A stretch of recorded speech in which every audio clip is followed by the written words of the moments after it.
فإني قريب أجيب دعوة الداع إذا دعان فليستجيبوا لي وليؤمنوا بي لعلهم يرشدون صدق اللہ العظیم۔ شروع اللہ کے نام سے جو بے حد مہربان ہے۔ اور اے پیغمبر، جب آپ سے میرے بندے میرے بارے میں دریافت کریں تو کہہ دیجیے کہ میں تو تمہارے پاس ہوں۔ جب کوئی پکارنے والا مجھے پکارتا ہے تو میں اس کی دعا قبول کرتا ہوں۔ تو ان کو چاہیے کہ میرے حکموں کو مانیں اور مجھ پر ایمان لائیں تاکہ نیک راستہ پائیں۔ یہ سورۃ البقرہ کی آیت نمبر 186 ہے۔ آیت کا شان نزول یہ ہے کہ ایک اعرابی نے، ایک دیہاتی نے پوچھا تھا، یا رسول اللہ، ہمارا رب قریب ہے کہ ہم اس سے دھیرے دھیرے بات کریں اور سرگوشیاں کر لیں، اور دور ہو تو ہم اونچی آواز میں پکاریں، چلا کر کے پکاریں؟ کیونکہ نبی کریم صلی اللہ علیہ وسلم کے پاس مختلف طرح کے لوگ آتے تھے۔ کوئی دیہات سے آتا تھا، کوئی کسی اور ملک سے آتا تھا، تو ان کو جرأت ہوتی تھی اور وہ بہت سے ایسے سوالات کر لیتے تھے کہ جو آپ صلی اللہ علیہ وسلم کے قریب رہنے والے صحابہ کرام نہیں کر پاتے۔ تو ان صحابی نے پوچھا جو دور سے آئے تھے، دیہاتی تھے، کہ ہمارا رب قریب ہے؟ اگر قریب ہو تو ہم سرگوشیاں کریں، آہستہ آہستہ پکاریں، اور اگر دور ہو تو ہم اونچی اونچی آواز میں پکاریں؟ تو ہمارے نبی صلی اللہ علیہ وسلم خاموش رہے، آپ نے سکوت کیا۔ تو اس کے بعد یہ آیت اللہ رب العزت نے نازل فرمائی جو آپ کے سامنے تلاوت۔ اس کا ترجمہ یہ ہے کہ جب آپ سے میرے بندے پوچھیں میرے بارے میں، وَإِذَا سَأَلَكَ عِبَادِي عَنِّي، کہ میں قریب ہوں کہ میں دور ہوں، تو کیا کہہ دیجئے؟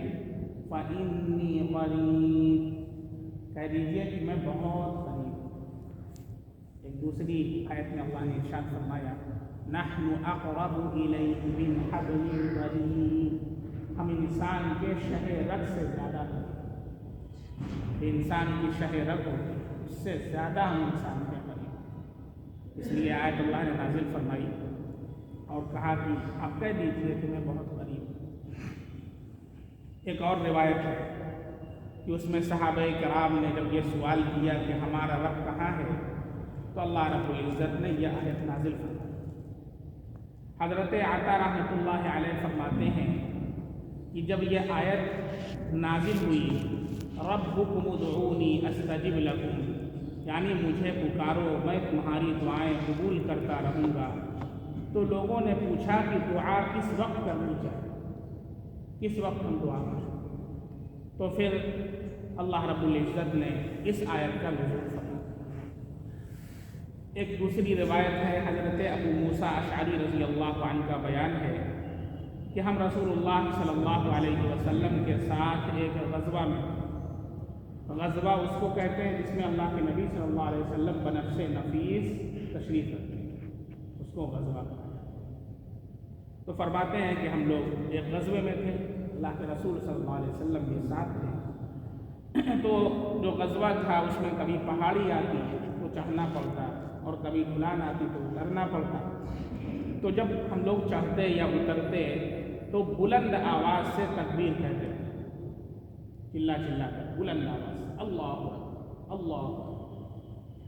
تو ہمارے نبی صلی اللہ علیہ وسلم ہمارے پاس آئے اور فرمانے لگے کہ لوگوں، اپنی جانوں پر رحم کرو، تم کسی کم سننے والے یا دور والے کو نہیں پکارتے، بلکہ جسے تم پکارتے ہو وہ تم سے تمہاری سواریوں کی گردن سے بھی زیادہ ہے۔ اے عبداللہ بن قیس سن لو، جنت کا خزانہ لا حول ولا قوت الا باللہ۔ یہ مسند احمد کی روایت۔ ایک اور روایت ہے مسند احمد کی، راوی ہیں حضرت انس رضی اللہ عنہ، فرماتے ہیں کہ رسول اللہ صلی اللہ علیہ وسلم نے فرمایا اللہ رب العزت ارشاد فرماتے ہیں، جس حدیث کی نسبت رسول اللہ صلی اللہ علیہ وسلم اللہ کی طرف کرتے ہیں اسے حدیث قدسی کہا جاتا ہے۔ اس حدیث میں اللہ کے نبی یہ فرمائیں کہ اللہ یہ فرماتے ہیں، اس حدیث کو حدیث قدسی کہا جاتا ہے۔ تو فرمایا، اللہ فرماتے ہیں میرا بندہ میرے ساتھ جیسا عقیدہ رکھتا ہے میں بھی اس کے ساتھ ویسا ہی برتاؤ کرتا ہوں۔ انا عند ظن عبدی بی، میرا بندہ میرے ساتھ جیسا عقیدہ رکھتا ہے میرا معاملہ اس کے ساتھ۔ اور پھر فرمایا آگے کہ وہ مجھ سے دعا مانگتا ہے تو میں اس کے بہت قریب ہوتا ہوں، اب میں اس کی ساری دعاؤں کو سنتا ہوں اور قبول کرتا ہوں۔ ایک اور روایت ہے، حضرت ابو ہریرہ رضی اللہ عنہ فرماتے ہیں کہ رسول اللہ صلی اللہ علیہ وسلم نے فرمایا، اللہ فرماتا ہے کہ میرا بندہ جب مجھے یاد کرتا ہے اور اس کے ہونٹ میرے ذکر میں ہلتے ہیں تو میں اس کے قریب ہوتا ہوں۔ اسی مضمون کی آیت ہے، ان اللہ مع الذین اتقوا والذین هم محسنون، یعنی اللہ ان لوگوں کے ساتھ ہے جو متقی اللہ کے بندے ہیں اور جو احسان کرتے ہیں، یعنی جن کے اندر یہ دو صفت پائی جاتی ہیں، نمبر 1 تقویٰ، نمبر 2 احسان۔ احسان یہ اردو والا نہیں جو ہم لوگ سمجھ رہے ہیں، احسان کے معنی بھلائی کرنا، احسان عربی والا ہے، اور احسان کے معنی یہ ہے ان تعبد اللہ کأنک تراہ، تم اللہ کی عبادت اس طرح کرو گویا کہ تم اللہ کو دیکھ رہے ہو، یہ ہے پہلا درجہ۔ فإن لم تکن تراہ فإنہ یراک، اگر تم اس کو نہیں دیکھتے تو وہ تم کو دیکھ رہا ہے، یہ دوسرا درجہ ہے۔ تو کم سے کم اتنا درجہ تو ہم لوگوں کے پاس ہونا چاہیے کہ ہم جب نماز پڑھیں اور اس حالت کے اندر ہوں کہ میرا اللہ مجھے دیکھ رہا ہے۔ اگر یہ بھی کیفیت نہ ہو کہ ہر وقت انسان گناہوں کے اندر مشغول رہے اور اللہ کے اپنے آپ کو دیکھنے کا بھی استحضار نہ ہو تو احسان کی صفت سے وہ خالی ہو۔ تو جن کے اندر یہ دو صفتیں پائی جاتی ہیں اللہ کی معیت انہیں حاصل ہو جاتی ہے۔ چنانچہ حضرت موسیٰ اور حضرت ہارون علیہ السلام سے بھی اللہ رب العزت نے فرمایا، اننی معکما، میں تم دونوں کے ساتھ، اسمع و ارا، میں سنتا بھی ہوں اور جو کچھ تم لوگ کر رہے ہو اسے دیکھتا بھی ہوں۔ مقصود یہ ہے کہ اللہ تعالیٰ دعا کرنے والوں کی دعاؤں کو ضائع نہیں کرتا، اور نہ ایسا ہوتا ہے کہ وہ اس دعا سے غافل رہے یا نہ سنے، اس نے دعا کرنے کی دعوت دی ہے اور اس کے ضائع نہ ہونے کا وعدہ دیا ہے۔ ایک مسند احمد کی دوسری روایت ہے، حضرت سلمان فارسی رضی اللہ عنہ فرماتے ہیں نبی کریم صلی اللہ علیہ وسلم نے فرمایا، جب بندہ اللہ کے سامنے ہاتھ بلند کر کے دعا مانگتا ہے تو وہ ارحم الراحمین اس کا ہاتھ خالی واپس کرتے ہوئے شرم محسوس کرتا ہے۔ اس لیے اللہ سے کثرت سے مانگنا چاہیے۔ آج کل دیکھا جاتا ہے کہ لوگ دعاؤں کے اندر بہت کم وقت لگاتے ہیں، جتنی جلدی ہو سکے بھاگنے کے چکر میں رہتے ہیں کہ بس 1 منٹ لگ جائے اور جلدی سے تھوڑا سا وقت اللہ کے سامنے دعاؤں کے اندر لگانا چاہیے، 10 منٹ 15 منٹ 20 منٹ کثرت سے اللہ سے دعا کرنا چاہیے، کیونکہ دعا اللہ سے کرنے سے اپنے اندر تواضع پیدا ہوتی ہے، انکساری پیدا ہوتی ہے، اللہ کے ساتھ تعلق پیدا ہوتا ہے، اور دعا کرنے سے اللہ کی خصوصی معیت حاصل ہوتی ہے۔ اس لیے کثرت سے اللہ سے دعا کرنا چاہیے، اور دعا کے لیے اپنے اوقات کو خاص طور پر فارغ کرنا چاہیے۔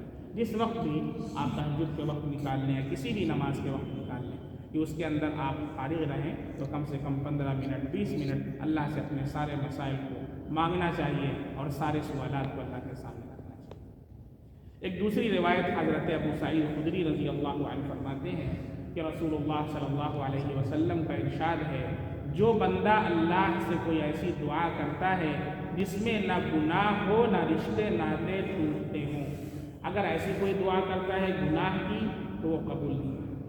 اسی طریقے سے ایسی دعا کرتا ہے کہ فلانا کا فلانے سے رشتہ ٹوٹ جائے اور وہ اس سے حسد کرنے لگے، غیبت کرنے لگے، تو یہ دعا اگر کرے گا تو اللہ قبول نہیں فرمائیں گے۔ تو تو حدیث میں ہے کہ ایسی دعا کرتا ہے جس میں نہ گناہ ہو، اور نہ ایسی دعا کرتا ہے جس میں رشتے ناطے ٹوٹنے والی بات ہو، تو اسے اللہ تعالیٰ 3 باتوں میں سے ایک ضرور عطا فرمائے۔ نمبر 1، بعینہ، اللہ تعالیٰ جو مانگتا ہے وہی عطا کر دیتا ہے۔ بسا اوقات ہوتا ہے